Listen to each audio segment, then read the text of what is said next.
Welcome back to another video. Today was round 5, but we're recording this video for the round 4 recap of my game in the Maia Open. In round 4, I faced Artur, Solovyov, Eloy, Guia from Portugal, rated 1935. So since this is round 4 and this is my third 1900 I'm facing, also of course a little disappointed that even though I have 2 points out of 3, I'm still facing another 1900. But I thought, okay, I have to prove that I am the rating that I am, and because of that, I still have to fight, of course, and do my best and prove that I'm the better player, right? But yeah, as soon as I checked what my opponent plays, my opponent plays the London, and I thought, here we go again, the London. So my opponent for d4, d5, bishop f4, knight f6, knight f3, e6, e3, and c5. And just before the game, well, a little backstory. I went to the hairdresser completely ruined my hair, and I had to fix it, so like now it's okay, but yesterday was not okay. Anyway, I had very little time, so I asked a friend, okay, what should I do against London? And I was recommended this line that another friend plays.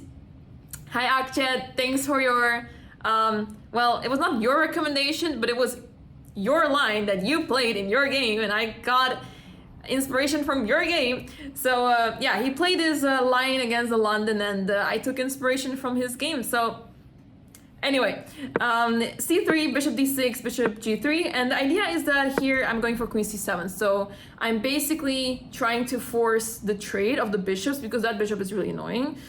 But I don't want to take on g3 just yet because h takes g3 and this rook will have a half open file, so I don't want to allow this, right? So knight bd2, knight bd7, bishop d3, short castle, and now I'm ready to take. Now I'm ready to take on g3 because there's no more rook on the h file. So I take on g3, h takes g3, and here I go e5. D takes e5, knight takes e5, knight takes e5, queen takes e5. It's all very logical, and we also played this super quickly. We're on move 12, and the craziest thing is happening here. I have 1 hour and almost 34 minutes on the clock. Usually on move 12, I'm down to 30 minutes and I have no idea what I'm doing. So here I am in my preparation. My opponent's also playing super quickly. He's on 1 hour and 30 minutes as well. So yeah, we were just playing this very quickly. And I was happy because I knew that this is equal. And with the black pieces, if you have an equal position, you should be happy basically. So yeah, but the problem is that after rook e1, I didn't really check further. I didn't really have time to check further, and I thought, okay, I'll figure it out at the board, and I'll just like develop pieces. But at the board, I realized that I actually have no idea what to do. And since I'm playing in 1900, I don't want to simplify things. I don't want to trade. And here I see that my opponent's preparing to move e4, and I thought that's not a move that I want to see, or to move c4. And all these pawn pushes, they are allowing opportunities for my opponent to trade pieces even more. And if we trade pieces, the more we trade, the easier it will be for my opponent to make a draw. And I don't want to make a draw against lower rated player. So that's why I went for bishop g4 in the end. Queen c1. I was a bit surprised about queen c1. I thought that queen c2 made a bit more sense. I don't want to play c4. I mean, I probably should to attack that bishop and try to create some space, I guess, but I didn't really want to play c4, you know? But I guess that's what my opponent was afraid of or didn't want to face, to give the bishop some space here on c2, and instead went for a queen to c1. So I guess this is why, but I thought the queen c1 was a bit strange looking move. It doesn't really have a purpose there, so I thought I can maybe use this to my advantage. Rook a8 is what I played, simply developing, and I was ready to face move e4. So my opponent went for e4 anyway, and I thought, okay, there must be something here. I take on e4 with the pawn. Knight takes, well, if knight takes, there's the bishop hanging on d3, so that's not going to happen. And there's no good discovery attack for my opponent, so this is completely winning for me. That's why bishop takes e4, and I thought, okay, there has to be some tactic here. The knight on d2 is loose. I was calculating lines where I can maybe infiltrate on d1. If we get rid of that rook on e1 and the knight on d2, a lot of things have to go my way. That rook can go to d1 and I would be winning the queen. So I was looking at a lot of lines here. I considered many different options. Let's say queen to g5, and let's say knight to b3, knight takes e4.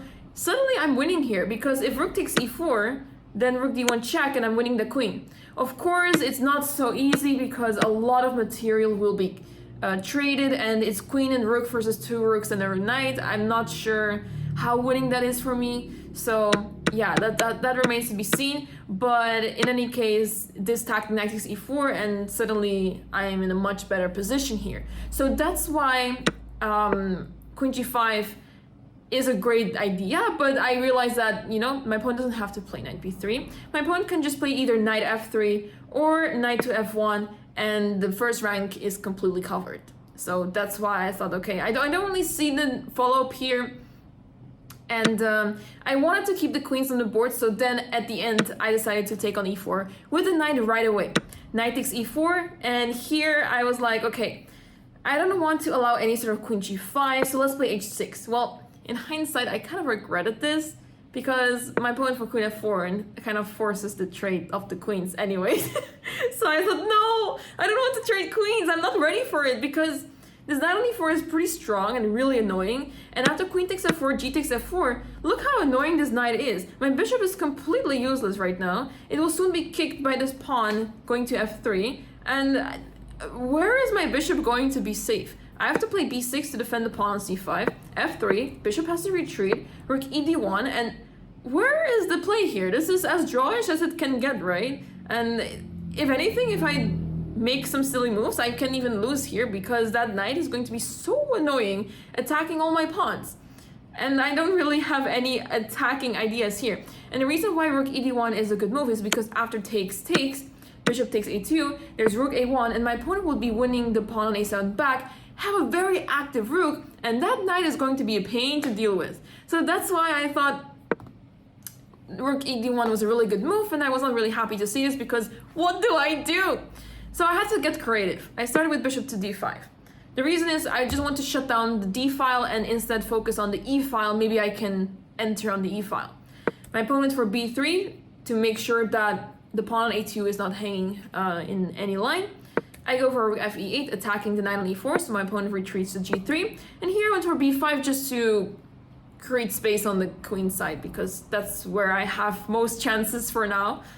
Rook d2, bishop c6, otherwise rook a d1 is really annoying on the d file. So I would be losing material there, so I have to move the bishop. Rook a d1 anyway played, and here I went for the move rook e1 check. This check is really important because basically the trade of rooks is already forced. If I don't trade rooks, I have to be very passive. I don't want to be passive, so I have to trade. But if I trade on d2, the problem here is that I don't really have good entry points here. I can give a check, but after king f2, where do I go?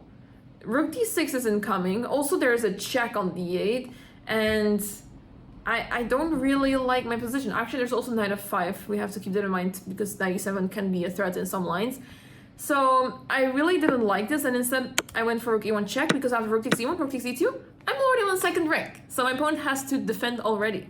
Rook e2. Of course, we're not going to trade here. We're not going to trade the rooks because that knight is a pain, and the computer thinks it's fine, but I don't think for humans that this is fine. I think it's just a pain that you don't want to put yourself through, and I think if anyone is trying to win in that endgame, it's the white pieces, but maybe that's just me. Maybe I should be reading Dvorak's endgame book, and then I will know the answer for sure. Anyway, I went for rook d1 check. We make sure that we keep the rooks on the board because I have a really active rook and we can make use of that. King f2, rook c1, we are attacking that pawn. And here I thought I'm going to win that pawn, or at least one of the pawns, because after rook e3, I give a check, and if rook e2, then I take on c3, right? So if my opponent cannot defend the check and defend a2, then I'm just winning a2, right? So I thought, okay, this is great. That's good. That's a good start. But here my opponent for knight f5, and things start to get really tricky here, because knight e7 check is a threat. Bishop d7 is what I played. Knight e7 check, king f8, knight to d5, and here I went to bishop c6. Knight e7 back, bishop b7, knight f5, and here is where it gets interesting. So right now there's a pawn hanging on c3. Now I can take it, but I really didn't want to. The reason why is because rook d2. And suddenly there's a checkmate threat on d8. I can get checkmated here. And there's two ways to defend this. You can either play king g8 and run, but that allows rook d7. Okay, maybe not. Yeah, actually rook d7 works. Rook d7 works.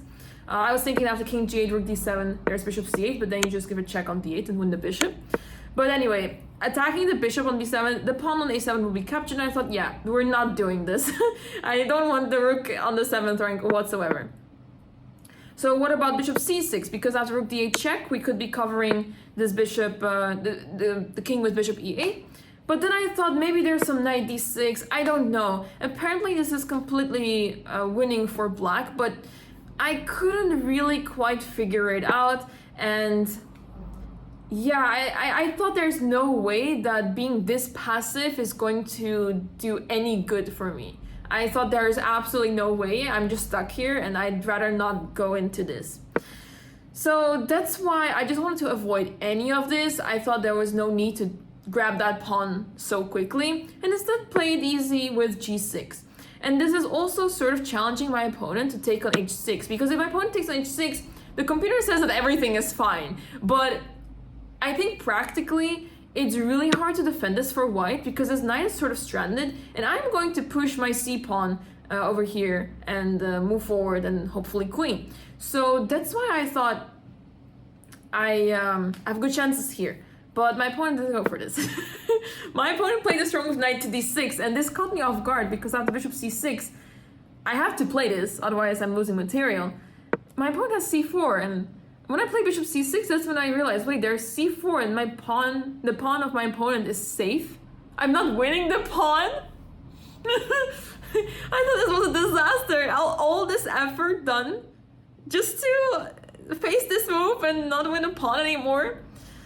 I was really upset. I was really disappointed. But anyway, so in this position, we're almost 35. But the reason why we're going so quickly through the moves is because they're pretty logical, and also during the game, we played the moves very quickly.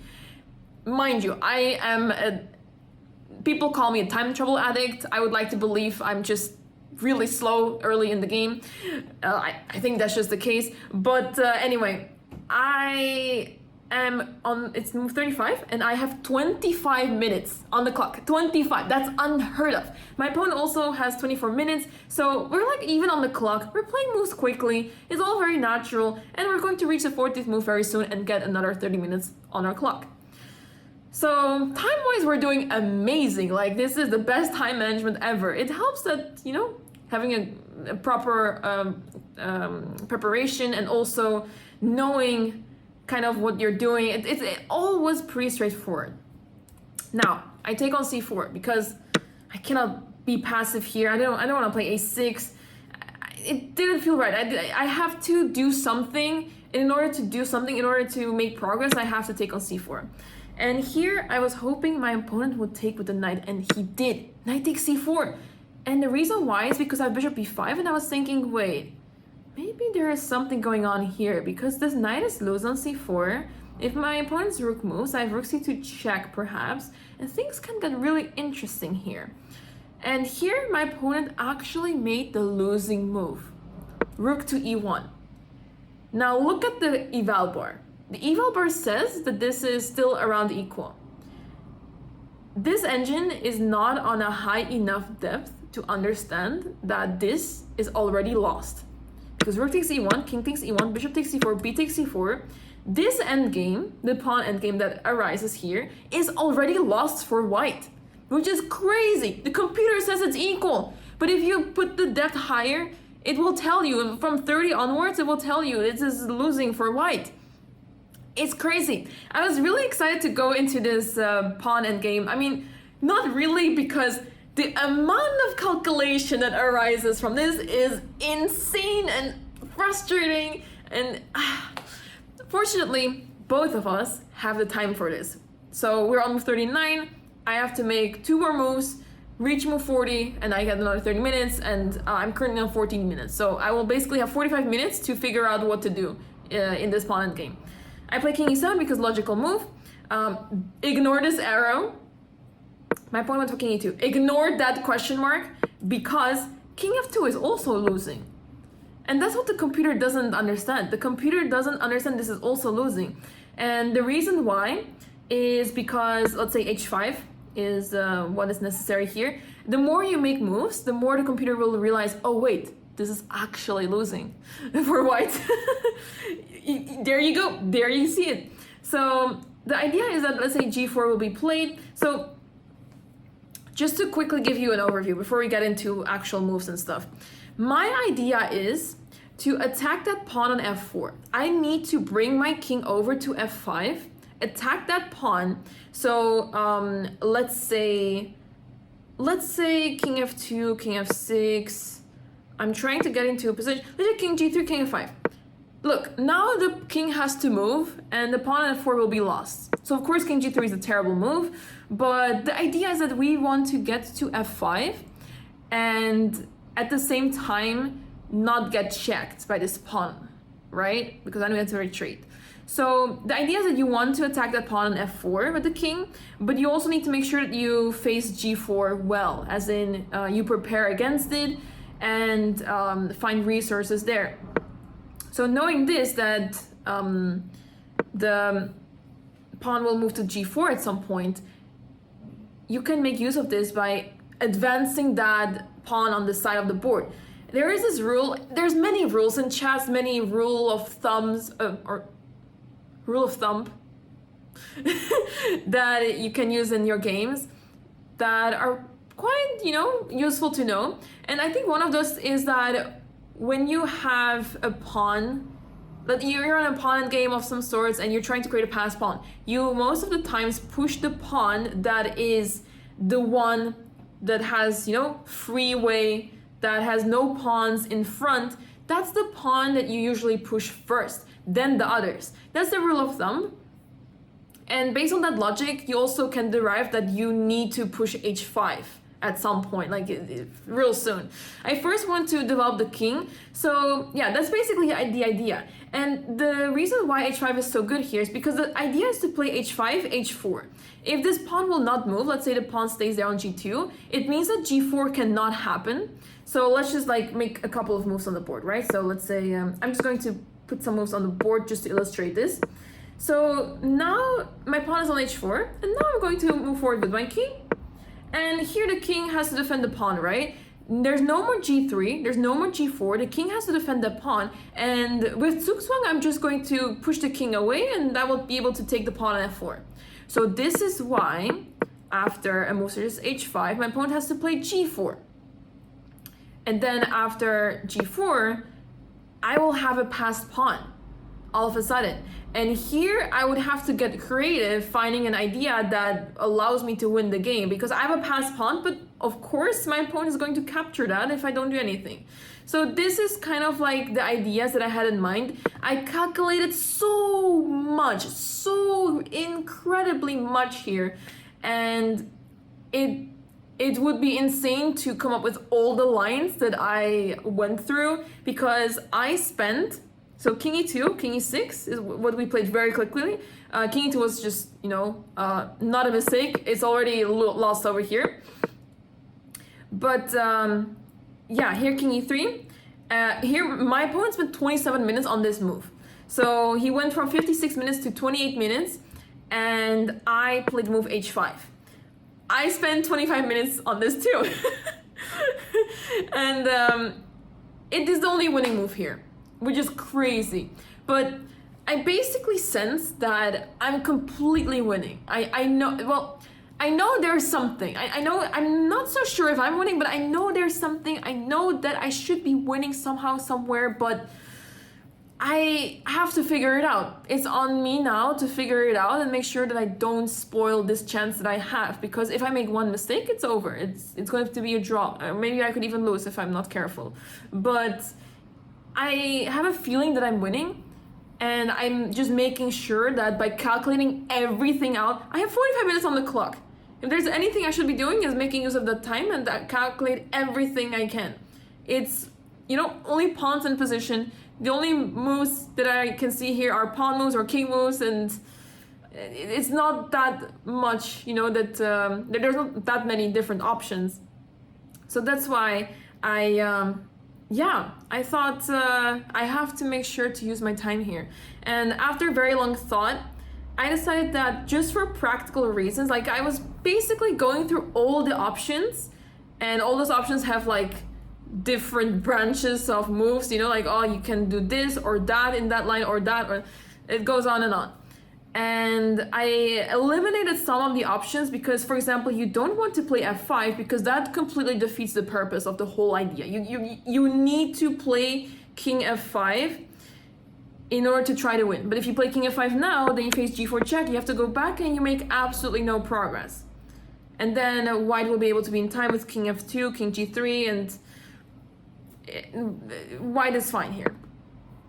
So that's why after king e3, I'm not playing king f5 just yet. Knowing that g4 isn't coming, you logically derive from that you need to play h5. Because as soon as you play h5, g4, and then h4, and you have the passed pawn that we're looking for. Also, playing g5 makes absolutely no sense because the white will just take, and this is just... okay, I guess you can you play g4 here? Yeah, I guess you can't play just g3. Just g3, play f4, and it's a very easy draw here. So that's why all these moves, it's really easy to like scratch them. But then you start to think, oh, what about f6? What about king f6? Oh, but do I have time to like go all the way around here and grab the pawn on c4? No, you don't, because king e4. But if you play f5 to stop king e4, oh, but then we go here and the king will join and we make no progress. So it's like a lot of those lines that I calculated, and eventually I went for h5. Here my opponent spent another 25 minutes, which makes sense because it's not easy to play this. It's like, what do you do? White's already in trouble, right? And my idea is simple. I play h4, king f5, and win the pawn.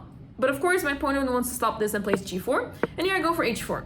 King f2 was played, and here I found out that, you know, I realized, okay, there's some ideas here. What if I play g5? What if I play f6 or f5? Well, f5 doesn't make much sense because my pawn will just be stranded here and captured soon. g5 is interesting, but it doesn't quite work in this position because f takes g5, king e5, and I believe there's king e3. I calculated this and I was very sad to see that after h3. King f2 is winning for me because king f4 and also king d4 was winning. But here I'm just like moving forward, and that pawn is just going to get me somewhere. But instead there's f4 check, and then king f3, and the pawn will be picked up. So I was a bit sad about this.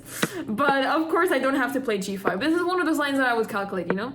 f6 is what I played because I want to prepare g5 and defend that pawn on h4. So king g2, g5, king h3, king d6, and here I play king d6 because, so there are some lines where my opponent can take on g5, or let's say I take here on f4. I wasn't entirely sure about king takes h4, and yeah, this is not so clear anymore because king e5, and here apparently there's two moves that are drawing g5. Let's say g5 makes most sense to play. F takes g5, king takes g5. And now it's simply a draw because king d4 takes, and we basically promote at the same time should be a draw. So instead, I realized this, I calculated this, and I was like, I'm not so sure about that queen endgame that would arise. And I thought, king d6, we have to waste the time of our opponent. We have to let the king move back. And my opponent, eventually, after a3, a6, a4, a5, my opponent went back. Eventually.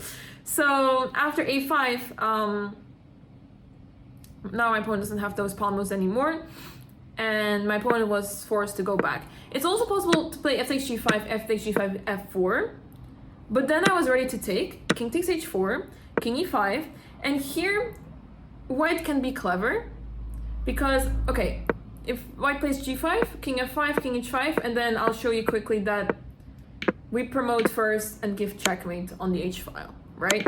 So that's why this doesn't work at all. So we leave g5 out. If king moves forward, then we just push the pawn, right? So that's also just winning. King h3 is a tricky move because if you play, let's say, king d4, you're not going to win anymore. Instead, you have to, well, apparently f3 is also winning, but I was going to play king e4. Or actually, maybe I was going to play f3 too. I don't know. I was calculating all these things. I think, yeah, I probably realized that both were winning. Because after f3, king g3, king e4, the things at g5, king e3, g6, f2, g7, you queen, and we give check and win the queen. So that's the way, that's one way. If king f2, king f4, and the thing is that after g5, king takes, king f5, we have the opposition, and we will win the game like this. We just pick up the pawn on c4. So just quickly going through all of these lines because it's just complete madness. And yeah, basically you have to keep this in mind that white can, even though white has the outside pass pawn, that pawn is not helping white whatsoever. My pawn is so far advanced and so well supported by my king that it's just completely over. And same goes for king e4. The king is coming closer. The king can still afford to go to 4th rank because his pawn is here. If g5, you just play king f5, win the pawn. Let's say g6, king takes, king here. Then we play f3. Really important to distract the king. And then we play king f5 and we take opposition again. So that's a lot of blah, blah, blah. But yeah, I'm sure there's like many more interesting lines. I believe my community saw some crazy line somewhere, and there's like so many more lines to discover and talk about, but I'll leave that up to you guys. But yeah, this endgame is just completely insane. King h2 was played after all. G takes f4. I take the pawn because now I got this extra tempo that I needed earlier, because now king h3, king e5, king takes h4, king d4, g5 takes, king takes e4, king takes f4, king d3, king e5, and now I have this extra tempo and I'm just promoting first, and I'm in time to play queen c5 check, and that is going to stop the pawn from promoting, and I'm just going to play queen f8 and win. So this is when my opponent resigned, and oh, you guys, I was so happy about this win. I was so happy because this is one of the most satisfying wins ever. You study endgames all your life as a professional chess player, and pawn games are one of the most tricky endgames. It's one of those things that you just want to avoid at all costs because of how complicated this is and how crazy it can get. And here I was in a pawn endgame, and I had to figure out how to deal with it, and it was so intimidating. And I thought, oh my gosh, like if I win this, like it's such a classical example to show, you know, how to deal with pawn games. And I really, really, really wanted to win it. And when I won, I felt unstoppable. It's such a big relief to win this, and just such a good feeling. So I'm super happy about this win. It felt really nice to win this way. And yeah, we go to the next round. I already recorded the round 5 recap, so I know what happened. But I can tell you that you should stay tuned for the round 5 recap too, because that recap is amazing, awesome, amazing, everything. Anyway, I'm getting super tired. Tomorrow is long day for me, so I'm going to head out. Thanks for watching, everyone. Thanks for the love and support, and see you guys in the next recap. Bye.